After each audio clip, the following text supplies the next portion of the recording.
Corona virus কিছুদিনের মধ্যেই।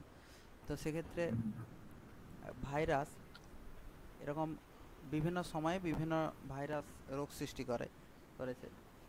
আহ, তো সেক্ষেত্রে ভাইরাস ভাইরাস কথার অর্থ কি? ভাইরাস কথার অর্থ হচ্ছে বিষ। ভাইরাস কথার অর্থ উম, ভাইরাসকে ভাইরাস এতটাই ক্ষুদ্র হয় যে 2 আর্মস্ট্রং রেজুলেশন ক্ষমতা সম্পন্ন ইলেকট্রন মাইক্রোস্কোপেই এদেরকে একমাত্র দেখা যায়। না হলে এদেরকে অন্য কোনো মাইক্রোস্কোপের সাহায্যে এদেরকে দেখা যায়নি। যে 2 আর্মস্ট্রং রেজুলেশন সম্পন্ন, অনেকটাই বেশি পাওয়ার দেওয়া একটা ইলেকট্রন মাইক্রোস্কোপের সাহায্যে এদেরকে দেখা যায়। ভাইরাসের একককে বলা হয় ভিরিয়ন। ভাইরাসের একককে ভিরিয়ন বলা হয়। ভাইরাসের একক হচ্ছে, ধরো ভাইরাসের মধ্যে যে জেনেটিক বস্তুটা থাকবে সেটাই রোগ সৃষ্টি করার ক্ষমতা রাখলে তখন তাকে ভিরিয়ন বলা হবে। তো ভাইরাস, কোনো ভাইরাসেরই বিজ্ঞানসম্মত নাম থাকতে দেখবেনি। তার কারণ ভাইরাস, এই যেমন আমরা করোনা ভাইরাস বলে চিনতেছি, কোভিড-19 বলে চিনতেছি, ঠিক আছে? তো ভাইরাসদেরকে, তো সেক্ষেত্রে তাদের কোনো বিজ্ঞানসম্মত নাম নেই, কারণ বিজ্ঞানসম্মত নামে এটা উল্লেখই করা আছে দ্বিপদ নামকরণের ক্ষেত্রে। তো একটা জীব হওয়ার প্রয়োজন, যদি জীব না হয় তাহলে তার বিজ্ঞানসম্মত নাম হবে না। তো সেক্ষেত্রে ভাইরাস অর্থাৎ জীব নয়, ভাইরাস একটা জড়। তো সেক্ষেত্রে আবার দেখা গেছে ভাইরাসের জীব জড় এরকম দুটো বৈশিষ্ট্যই তার মধ্যে আছে। যেমন ভাইরাসরা যখন জীবের বাইরে থাকে অর্থাৎ পরিবেশে থাকে তখন এরা জড় বস্তুর মতো আচরণ করে। এরা বংশবৃদ্ধি করতে পারেনি, এদের কোনো খাদ্য গ্রহণ প্রক্রিয়া নেই, এদের কোনো রেচন নেই, কোনো পুষ্টি নেই, কোনো বিপাক নেই, কোনো চলনগমন নেই, কিছুই নেই, নিজেদের ইচ্ছায় কিছুই করতে পারেনি। কিন্তু যখন কোনোভাবে দেহের ভেতরে প্রবেশ করে যায়, মানুষের বা কোনো প্রাণীর বা কোনো উদ্ভিদের দেহের ভেতরে প্রবেশ করে যায়, তখন এরা রোগ সৃষ্টি করে সেই প্রাণীর দেহের রাইবোজোমকেই ব্যবহার করে এবং তা সেই কোষের ভেতরেই প্রোটিন তৈরি করে, বিভিন্ন টক্সিন তৈরি করে এবং প্রাণী দেহকেই মৃত্যুর মুখে এগিয়ে নিয়ে যায়। তো এই কারণে একে জীবজড়ের মধ্যবর্তী একটা পর্যায় বলা হয়, যে জীবজড়ের মধ্যবর্তী পর্যায়ের বস্তু বলা হয়। সেক্ষেত্রে 1998 খ্রিস্টাব্দে ডাচ বিজ্ঞানী বেইজেরিং প্রথম ভাইরাস নামটি প্রবর্তন করে। এটা একটা শর্ট কোশ্চেনের জন্য, যে বেইজেরিং প্রথম ভাইরাস নামটি প্রবর্তন করেন, বেইজেরিং। এরপর ভাইরাসের প্রকৃতি। ভাইরাসের প্রকৃতি, ভাইরাসের জীবনচক্রের দুটি দশা এক্ষুনি বললাম, যেটা অন্তঃকোষীয় দশা যখন কোষের ভেতরে প্রবেশ করে, আবার হচ্ছে বহিঃকোষীয় দশা যখন কোষ থেকে বাইরে থাকে অর্থাৎ পরিবেশে থাকে। পোষক কোষের প্রবেশের পর নিউক্লিক অ্যাসিডের সাহায্যে নিজেদের বংশবৃদ্ধি নিয়ন্ত্রণ করে, ঠিক আছে? পোষক কোষের প্রবেশের পরে, কিন্তু পোষক কোষের বাইরে থাকলে এরা কোনো বংশবৃদ্ধি করে না নিজেদের। তাই পোষক কোষের ভেতরে থাকলে তবেই বংশবৃদ্ধি করতে পারে। ভাইরাস পোষক কোষ ছাড়া বংশবিস্তার করতে পারে না, তাই ভাইরাসকে বাধ্যতামূলক পরজীবী বলা হয়, ঠিক আছে? ভাইরাসকে বাধ্যতামূলক পরজীবী বলা হয়। ভাইরাসের দেহে না সাইটোপ্লাজম আছে না রাইবোজোম আছে, এরা প্রোটিন সংশ্লেষ করতে পারে, এদের দিয়ে কোনো বিপাক প্রক্রিয়া নেই। তবে কিছু কিছু ক্ষেত্রে কিছু উৎসেচকের উপস্থিতি লক্ষ্য করা যায়, যেমন T2T4 ভাইরাস আছে যারা T2T4 যারা লাইসোজাইম উৎসেচক ক্ষরণ করতে পারে। বিশুদ্ধ ভাইরাসকে কেলাসিত করা যায়। বিজ্ঞানী স্ট্যানলি টিএমবি ভাইরাসকে কেলাস রূপে প্রদর্শন করেছেন, কেলাস রূপে পরিশ্রুত করেছিলেন টিএমবি ভাইরাসকে বিজ্ঞানী স্ট্যানলি। এটা একটা শর্ট কোশ্চেন হতে পারে, যে টিএমবি ভাইরাসের কেলাস প্রস্তুত কে করেছিলেন? তো অ্যান্সার হবে স্ট্যানলি। এরপর এদের 5,000 একটা কোষ হওয়ার জন্য তাকে 5,000 আর্মস্ট্রং স্থান প্রয়োজন হয়, কিন্তু ভাইরাসের দৈর্ঘ্য মাত্র কত? 100 থেকে 200, তাহলে অনেক কম। ভাইরাস কোষীয় কোনো সংগঠন নেই, ভাইরাসের রেচন, পুষ্টি, চলনগমন এগুলো সবই বললাম, কিছুই নেই। ভাইরাস উদ্দীপনায় সাড়া প্রদান করেনি, এমনকি ভাইরাস কৃত্রিম মাধ্যমেও বৃদ্ধি ঘটে না। যেমন তোমরা মাইক্রো প্রোপাগেশনের ক্ষেত্রে দেখেছ যে কৃত্রিম মাধ্যম যদি দেওয়া হয় সেক্ষেত্রে উদ্ভিদের কোষ, কলা, অঙ্গ সব বিভাজিত হয়ে নতুন দেহ তৈরি করছে। কিন্তু এদের ক্ষেত্রে এরকমভাবে ভাইরাসকে যদি কৃত্রিম মাধ্যমও দেওয়া হয়, তাও এরা বংশবৃদ্ধি সেখান থেকে বৃদ্ধি পেতে পারেনি। এক্ষুনি বললাম ভাইরাসকে জীবজড়ের মধ্যবর্তী পর্যায়ে বলা হয় কেন, এটা বলা হয়ে গেছে, পড়ে নেবে এখান থেকে। ভাইরাসকে অকোষীয় বলা হয় কেন? কারণ ভাইরাসের একটা কোষীয় হওয়ার জন্য একটা নির্দিষ্ট দৈর্ঘ্যের প্রয়োজন হয়। সেক্ষেত্রে কোষে বিপাকের জন্য যে ন্যূনতম প্রোটিনের প্রয়োজন হয় তার ওজন হলো 10 থেকে 15 গ্রাম। এই প্রোটিন যে কোষ ধারণ করতে পারে তার ন্যূনতম দৈর্ঘ্য 0.1 মিউএম, কারণ সবচেয়ে ক্ষুদ্র কোষ মাইক্রোপ্লাজমা, সবচেয়ে ক্ষুদ্র মাইক্রোপ্লাজমা, যার দৈর্ঘ্য হচ্ছে 0.1 মিউএম। কিন্তু ভাইরাসের দৈর্ঘ্য দেখা যায় 0.1 মিউএমেরও নিচে। তাই জন্য এদের জৈবিক কাজের জন্য 5000 আর্মস্ট্রং ব্যাস প্রয়োজন হয়। তাই জন্য ভাইরাসের সেটা নেই। তাই 100 থেকে 200 আর্মস্ট্রং পর্যন্ত হতে পারে। এই কারণগুলির জন্য ভাইরাসকে অকোষীয় বলা হয়। অনেকগুলো কারণ আছে, ঠিক আছে, ভাইরাসকে অকোষীয় বলার কারণ। ভাইরাস কোনো কোষ নয়। সবচেয়ে বড় আয়তনের ভাইরাসের নাম হচ্ছে রাইনো ভাইরাস, এটা 10 ন্যানোমিটার ব্যাসযুক্ত। বৃহত্তম উদ্ভিদ ভাইরাস হচ্ছে বিট ইয়েলো ভাইরাস, 1250 থেকে 40 ন্যানোমিটার। সবচেয়ে বড় প্রাণী ভাইরাস হচ্ছে বসন্ত ভাইরাস, যেমন ভ্যাকসিনিয়া আর হচ্ছে ভ্যারিওলা, 300 থেকে 350 ন্যানোমিটার হয় এদের ক্ষেত্রে। তো সব থেকে বড় আকারের ভাইরাসের নাম কি হচ্ছে ভ্যাকসিনিয়া, বা যেটা হচ্ছে বসন্ত রোগ সৃষ্টি করে, যেটাকে আমাদের এখানে পক্স নামে পরিচিত। ঠিক আছে, ভ্যাকসিনিয়া আর ভ্যারিওলা এই দুটো হয়। এবার ভাইরাস গোলাকার আকৃতি বিশিষ্ট। ভাইরাসের আকার, ভাইরাস গোলাকার আকৃতি, দণ্ডাকার আকৃতি, ঘনকাকার আকৃতি, এমনকি শুক্রাণু আকৃতিরও হয়। সেক্ষেত্রে গোলাকার আকৃতির যে সমস্ত ভাইরাস আকৃতিতে গোল, এগুলো থেকে কোশ্চেন হতে পারে। যেমন ধরো রাইনো ভাইরাস, এটা একটা গোলাকার আকৃতি। ইনফ্লুয়েঞ্জা ভাইরাস গোলাকার আকৃতি। পলিও, টিউমার, এনকেফ্যালাইটিস, এগুলো হলো সব গোলাকার আকৃতির ভাইরাস। সেক্ষেত্রে গোলাকার আকৃতি ধারণ করে। তো সেক্ষেত্রে এরকম যে একটা গোল কোষ, ঠিক আছে, গোল কোষ। এবার দেখো দণ্ডাকার কোনগুলোকে বলা হবে? যারা এই যে দেখো দণ্ড আকৃতি ধারণ করে অবস্থান করছে, দণ্ডাকার, কিছুটা চকের মতো হতে পারে দণ্ডাকার। যেমন টিএমভি ভাইরাস, আলুর ব্লাইট, আলফা আলফা মোজাইক ভাইরাস, এগুলো হচ্ছে সব দণ্ডাকার ভাইরাস, যেগুলো দণ্ডের মতো হয়। ঘনকাকার ভাইরাস কেন? কারণ দেখতে ঘনকের মতো, যেমন লুডুর ছক্কার মতো দেখতে হবে, তাদেরকে ঘনকাকার, যেমন ভ্যাকসিনিয়া আর ভ্যারিওলা। এছাড়াও আরও আছে হারপিস ভাইরাস। তো এগুলো হচ্ছে ঘনকাকার ভাইরাস। আর শুক্রাণু বা ব্যাঙাচি আকৃতির দেখতে ভাইরাস কোনগুলো? এই যে দেখো, শুক্রাণু আকারে বা ব্যাঙাচি আকারের দেখতে ভাইরাস। তো এর ক্ষেত্রে ভাজ ভাইরাস T2 আর T4 এই আকৃতি বিশিষ্ট। এদের দেহে মস্তক, গ্রীবা, পুচ্ছ এগুলো সবই থাকে। এটা হচ্ছে শুক্রাণু বা ব্যাঙাচির আকার বিশিষ্ট হয়। ঠিক আছে, এবার এই যে ভাইরাসগুলো হলো, এদের ভেতরে নিউক্লিক অ্যাসিড কেমন থাকে দেখো। তার আগে জানতে হবে একটু ভাইরাসটা কেমন দেখতে হয়। যেমন ধরো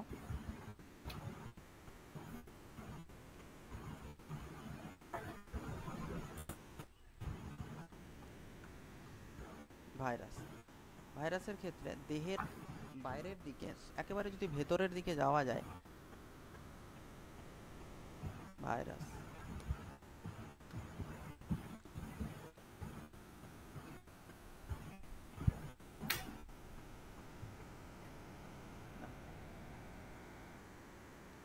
ছবিটা দেখতে পাচ্ছ?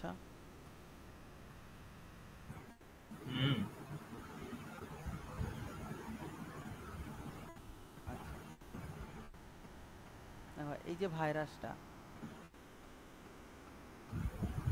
এই যে একটা ভাইরাস, এই যে সাইডে, এর ক্ষেত্রে দেখা যাচ্ছে দেখো, এর ভেতরে এইখানে আছে, এই যে এই ভেতরের এই অংশটাকে বলা হচ্ছে নিউক্লিয়েট। অর্থাৎ সেক্ষেত্রে ডিএনএও অবস্থান করতে পারে, আবার আরএনএও অবস্থান করতে পারে। এই নিউক্লিয়েটকে ঘিরে আছে এর বাইরের দিকে একটা আবরণ, এই আবরণটাকে বলা হচ্ছে ক্যাপসিড। এরকম ক্যাপসিড আবরণ থাকে ভেতরের আবরণটার নাম এই যে। আর তারও বাইরে যে আবরণ আছে, এই আবরণকে বলা হয় এনভেলাপ। এরকমভাবে বিভিন্ন আবরণ দিয়ে, দুটো, বিশেষ করে দুটো আবরণ থাকে, তবে কোনো কোনো ক্ষেত্রে এনভেলাপ থাকেনি, শুধু ক্যাপসিড থাকে। ক্যাপসিড থাকতেই হবে বাইরের আবরণ হিসাবে। আর ভেতরে নিউক্লিয়েড আছে। এই নিউক্লিয়েডের, এই ক্যাপসিডের বাইরে বা এনভেলাপের বাইরে আরও কিছু অংশ থাকতে পারে, যেগুলোকে স্পাইক বলা হয়।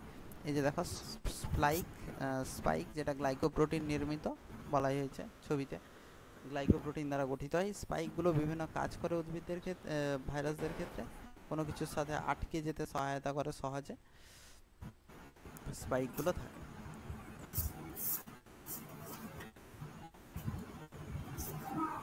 ঠিক আছে, তো এবার হচ্ছে এই যে ভেতরে যে নিউক্লিয়েড ছিল, সেক্ষেত্রে আরএনএ বা রাইবো ভাইরাস হলে তাদের যে জেনেটিক পদার্থ বা নিউক্লিয়েডটা হবে আরএনএ। ঠিক আছে, টিএমভি ভাইরাস, বিএমভি ভাইরাস মানে বিন মোজাইক ভাইরাস, এদের ক্ষেত্রে আরএনএ বা রাইবো ভাইরাস বলা হয়, কারণ এদের ভেতরে যে নিউক্লিয়েডটা আছে এটা আরএনএ আছে। আবার ডিএনএ ভাইরাস বলতে যাদের জেনেটিক পদার্থ হলো ডিএনএ, যেমন ধরো বসন্ত ভাইরাস, পলিও ভাইরাস, এদের জেনেটিক পদার্থ ডিএনএ থাকে, তাই জন্য এদেরকে বলা হচ্ছে ডিঅক্সি রাইবো ভাইরাস। এবার সব থেকে ইম্পর্টেন্ট যেটা, সেটা হচ্ছে রেট্রো ভাইরাস। রেট্রো ভাইরাসটা কি? যাদের ক্ষেত্রে দেখা যায় জেনেটিক পদার্থ হচ্ছে আরএনএ, মানে তাদের জেনেটিক পদার্থ আরএনএ আছে, কিন্তু রেপ্লিকেশনের সময় আরএনএ থেকে ডিএনএ তৈরি করে, আবার ডিএনএ থেকে আরএনএ সৃষ্টি হয়, তাকেই বলা হয় রেট্রো ভাইরাস। অর্থাৎ তার মধ্যে ডিএনএ আছে এরকম একটা, কিছু সময় পরে দেখা যাবে এই ডিএনএটা পরিবর্তন হয়ে আরএনএতে রূপান্তরিত হয়েছে, তাকে বলা হয় রেট্রো ভাইরাস। আবার আরএনএ থেকে ডিএনএতেও তৈরি করে দিয়েছে, রেট্রো ভাইরাস। এক্সাম্পল হবে এএলভি, মানে অ্যাডিয়ান লিউকোমিয়া ভাইরাস, যেটা ক্যান্সার রোগ সৃষ্টি করে, বা রস সার্কোমা ভাইরাস বলা হয়।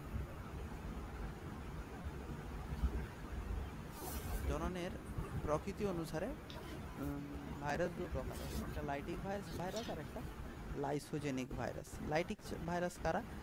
যারা লাইটিক চক্র সম্পন্ন করে, যেমন T2, T4, T3, এগুলো হচ্ছে লাইটিক ভাইরাস।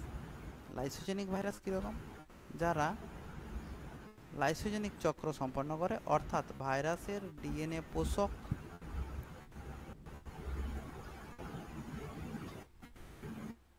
ডিএনএ অণুর সাথে যুক্ত হয়ে প্রোফাজ গঠন করে, তাকে বলা হয়, এবং বংশ বিস্তার করে, তাদের ল্যামডা ফাজ বলা হয়। ল্যামডা ফাজ কী হয়? এরকম একটা ক্ষতিকারক ধরো ব্যাকটেরিয়া, সেই ক্ষতিকারক ব্যাকটেরিয়াকে ফাজ ভাইরাসটা আক্রমণ করছে।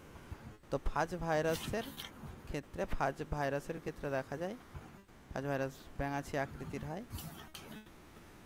ফাজ ভাইরাসের ক্ষেত্রে দেখা যায় যে ভাইরাসের ডিএনএ পোষক কোষের ডিএনএর সঙ্গে যুক্ত হয়ে যায়, এর ভেতরে এই যে ডিএনএটা আছে সেটাকে এর ভেতরে পাঠিয়ে দেয়, এবং এই ডিএনএটার সাথে যুক্ত হয় ভাইরাসের দেহে যে ডিএনএটা এই যেটা আছে। তো এটা ভাইরাল ডিএনএ, আর এটা পোষক ডিএনএ, এটা হচ্ছে ভাইরাল ডিএনএ, মানে ব্যাকটেরিওফাজের ডিএনএ, একসাথে যুক্ত হয়, এটাকে প্রোফাজ বলা হয়। এই যে প্রোফাজটা সৃষ্টি হচ্ছে, এটা ল্যামডা ফাজের ক্ষেত্রে দেখা যায়। এটা খুব ইম্পর্টেন্ট, প্রোফাজ দিয়ে কোশ্চেন আসতে পারে। এরপর ক্যাপসিডের প্রকৃতি অনুসারে ভাইরাস বিভিন্ন টাইপের হয়, তার মধ্যে একটা হেলিক্যাল প্রকারের ভাইরাস। হেলিক্যাল প্রকারের হলে হেলিক্যাল নগ্ন ভাইরাস বলা হয়। সেক্ষেত্রে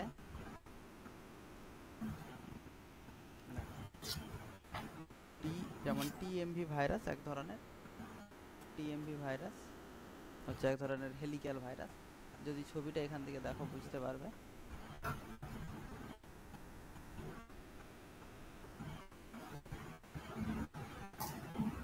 দেখো ছবিটা দেখতে পাচ্ছ, ছবিটাতে এই যে দেখো, এই যে ডিএনএটা অবস্থান করছে, এই যে ডিএনএটা, ছবিটা দেখতে পাচ্ছ তো? হ্যাঁ স্যার। তো ডিএনএটা অবস্থান করছে, দেখো ডিএনএটা যেখানে যেখানে অবস্থান করছে তার বাইরের দিকে ক্যাপসিড আবরণগুলো সেই ডিএনএ থেকে যুক্ত হয়ে অবস্থান করছে। এটা পুরোটা একটা পেঁচানো হয়ে ভেতরে প্রবেশ করে গেছে, তাই জন্য একে হেলিক্যাল প্রকৃতির ভাইরাস বলা হয়। হেলিক্যাল প্রকৃতির ভাইরাস বলা হয় একে। তাহলে এটা হচ্ছে রেট্রো ভাইরাস। রেট্রো ভাইরাসের উদাহরণ হবে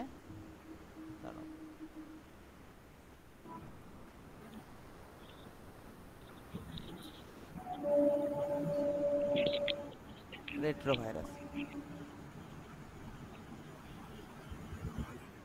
আচ্ছা, লাইটিং লাইসোজেনিক, হ্যাঁ, তাহলে হেলিক্যাল প্রকৃতির ভাইরাস। হেলিক্যালের মধ্যে এটা নগ্ন, আবার হেলিক্যালের মধ্যে যদি আবরণ থাকে, যেমন এইচআইভি, ঠিক আছে, হেলিক্যালের মধ্যে আবরণ থাকলে সেক্ষেত্রে এটা HIV, human immuno deficiency virus, এই যে ইমিউনো ডেফিসিয়েন্সি ভাইরাস। আর হচ্ছে ইনফ্লুয়েঞ্জা ভাইরাস, আবরণীযুক্ত ভাইরাস।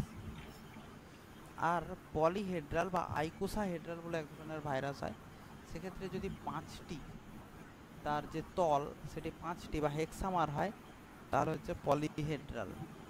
আর আইকোসাহেড্রাল ভাইরাসের ক্ষেত্রে দেখা যায় 20টি তল থাকে, এদের ক্ষেত্রে 20টি তল থাকে, তখন এদেরকে বলা হয় আইকোসাহেড্রাল। এটা খুব ইম্পর্টেন্ট একটা শর্ট কোশ্চেন হতে পারে যে 20টি তল থাকলে আইকোসাহেড্রাল বলা হয়। আইকোসাহেড্রাল ভাইরাস আবার নগ্ন আবরণবিহীন 5x174 অবশ্য অথবা গ্লাইকোপ্রোটিন আবরণীযুক্ত হয় তারা, যেমন এক্সাম্পল হারপিস ভাইরাস। তারপর জটিল ভাইরাস বলতে এক্ষেত্রে ডিঅক্সি ভাইরাস আর রাইবো ভাইরাস। ডিঅক্সি ভাইরাস বলতে যারা হচ্ছে ডিএনএ থাকে, আর রাইবো ভাইরাস বলতে যাদের প্রধান জেনেটিক বস্তুটা হচ্ছে আরএনএ।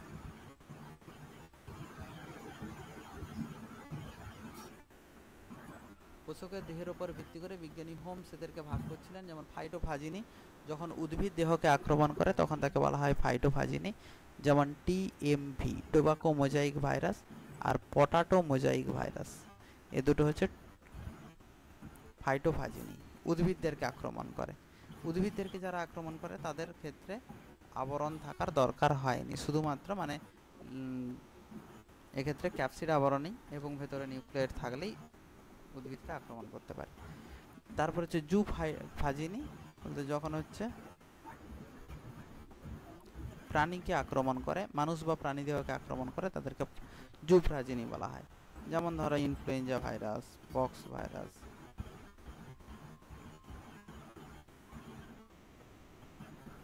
ফাজিনি, ফাজিনি বলতে অন্যান্য যে কোনো জীবকে আক্রমণ করে, যেমন হচ্ছে এর বিভিন্ন ভাগ আছে। সায়ানোফাজ মানে নীলাভ সবুজ শৈবালকে আক্রমণ করলে তাকে বলা হয় সায়ানোফাজ। ফাইকোফাজ বলতে যারা শৈবালকে আক্রমণ করে দেহে, তাদেরকে বলা হচ্ছে ফাইকোফাজ।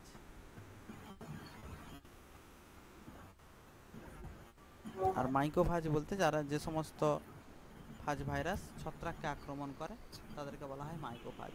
আর খুব ইম্পর্টেন্ট শর্ট কোশ্চেন হতে পারে, জাইমোফাজ কাদেরকে বলা হয়? ইস্টদেরকে জাইমোফাজ বলা হয়।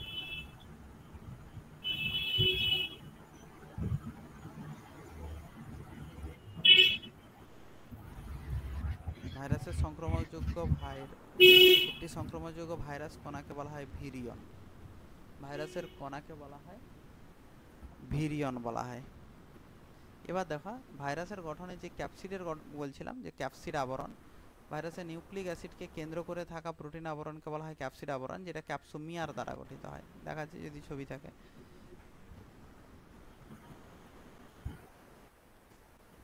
এই যে দেখো,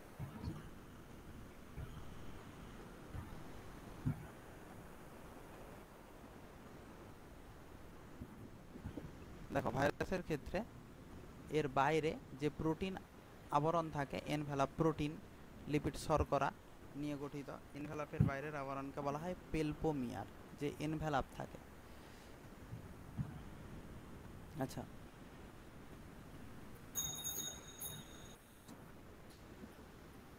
তো সেক্ষেত্রে এনভেলাপ থাকে। তারপরে দেখো ডিএনএ, দ্বিতন্ত্রী ডিএনএ যুক্ত ভাইরাস হলো T2T4। এটা খুব ইম্পর্টেন্ট শর্ট কোশ্চেন।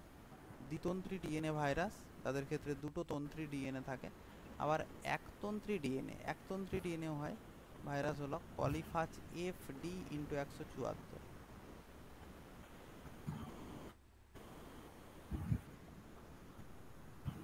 আবার একতন্ত্রী আরএনএ যুক্ত ভাইরাস হচ্ছে TMV virus, tobacco mosaic virus. আর দ্বিতন্ত্রী আরএনএ যুক্ত ভাইরাস হলো রিও ভাইরাস। এটা খুব ইম্পর্টেন্ট কোশ্চেন হয় এটা এখান থেকে।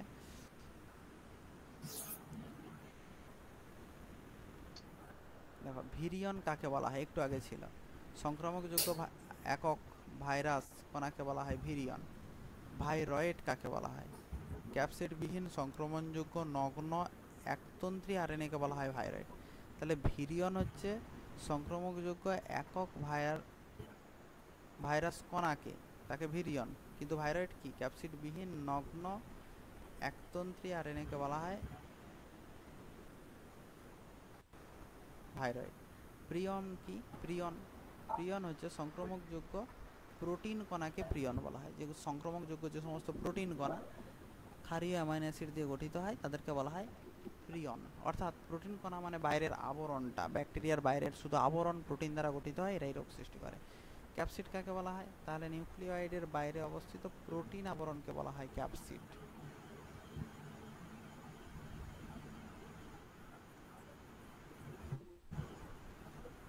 এখানে রেট্রো ভাইরাস দেওয়া আছে। যে আরএনএ যুক্ত ভাইরাসের রিভার ট্রান্সক্রিপ্টেজ উৎসেচক থাকে যা আরএনএ থেকে ডিএনএতে পরিণত করে তাকে বলা হয় রেট্রো ভাইরাস। যেমন আগে কোশ্চেনটা ছিল ALV।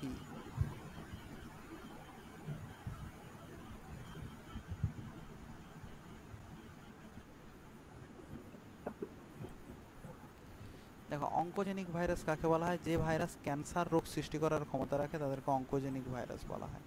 এগুলো তো আগে ছিল সায়ানোফাজ, কলিফাজ, তাই না? আগে ছিল তো এগুলো, ব্যাকটেরিওফাজ, ফাইকোফাজ, জাইমোফাজ, মাইকোফাজ, অ্যাক্টিনোফাজ, এগুলো সব আগে ছিল। দেখো অঙ্গজফাজ কাকে বলে? পোষক কোষে বিভাজনরত ফাজ ডিএনএকে বলা হয়, ঠিক আছে। আর প্রোফাজটাও এখানে আগে ছিল, যে প্রোফাজ পোষক কোষের ডিএনএর সাথে যুক্ত থাকা ফাজ ডিএনএকে বলা হয় প্রোফাজ। ভাইরাস থেকে কতগুলো রোগ, এই যে ভাইরয়েড থেকে, ভাইরয়েড ঘটিত রোগ, এগুলোর নামগুলো জেনে রাখবে। PSTV মানে আলুর spindle tuber viroid, potato spindle tuber viroid, নারকেলের cadang cadang viroid, coconut cadang cadang viroid. আর HSV মানে হচ্ছে hop stand viroid, HLV hop latent viroid, আর হচ্ছে ASSV মানে হচ্ছে অ্যাপেলের স্কিন ভাইরয়েড। তো এগুলো কোনোটাই বাইরের আবরণ নেই, শুধুমাত্র এর যে জেনেটিক বস্তু, ধরো ডিএনএটা অথবা আরএনএটা অবস্থান করছে এরকম, এর বাইরে কোনো আস্তরণ এরকম আবরণ থাকেনি। সেক্ষেত্রে ভাইরাসের ক্ষেত্রে থাকে, কিন্তু ভাইরয়েড এইটাকেই বলা হয় ভাইরয়েড, শুধুমাত্র সংক্রমণযোগ্য